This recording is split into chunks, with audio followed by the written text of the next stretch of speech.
So no matter how much you love Doctor Who, you gotta admit that in the last few seasons there has been an exponential increase in the number of things the sonic screwdriver is able to do, which has long passed the line of complete absurdity. This pie chart shows a comparison of the proportion of things it can do to what it can't do. The can-dos here, this is just a partial list, and it is an ever-expanding list because, the writers add a new ability whenever they need a Deus Ex Machina style solution to one of the Doctor's problems.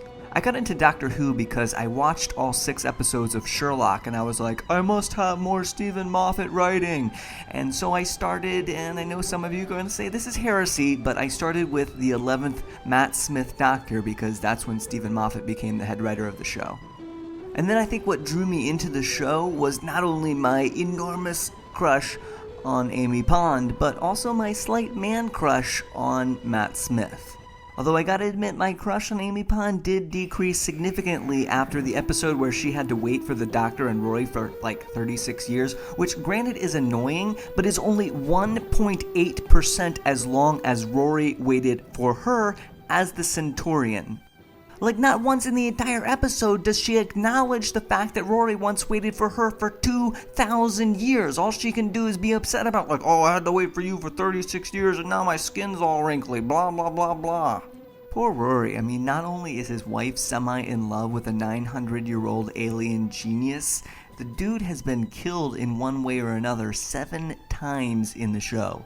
But I'll tell you one thing that's not been killed is the worldwide popularity of bow ties. In fact, after the first episode where Matt Smith says bow ties are cool, sales of bow ties in one London store went up 94% in the next 30 days. When you first think about it, time travel seems kind of impossible. But then the Doctor says some intelligent sounding things, and you're like, well, that kind of makes sense. But if you think about it too much, like the stuff he says about sometimes the future can be changed and sometimes it can't, then you're like, wait, that doesn't make any sense at all. Let's talk a little bit about the TARDIS itself. Here's a graph showing that thing that people always say the first time they walk in, like, it's so much bigger on the inside. But the thing I find most strange about the TARDIS is how rarely any bystanders flip out when a large blue box suddenly appears on the street. It's like ancient Rome, and everyone's like, oh yeah, there's just a blue box that just came out of nowhere, that makes sense. Also, is it just me, or does the sign on the TARDIS door clearly say pull to open, and yet it only opens by pushing? Here's a pie chart showing some of the Doctor's uses for psychic paper. But the real heart, or should I say 2 hearts, of the show is the character of the Doctor.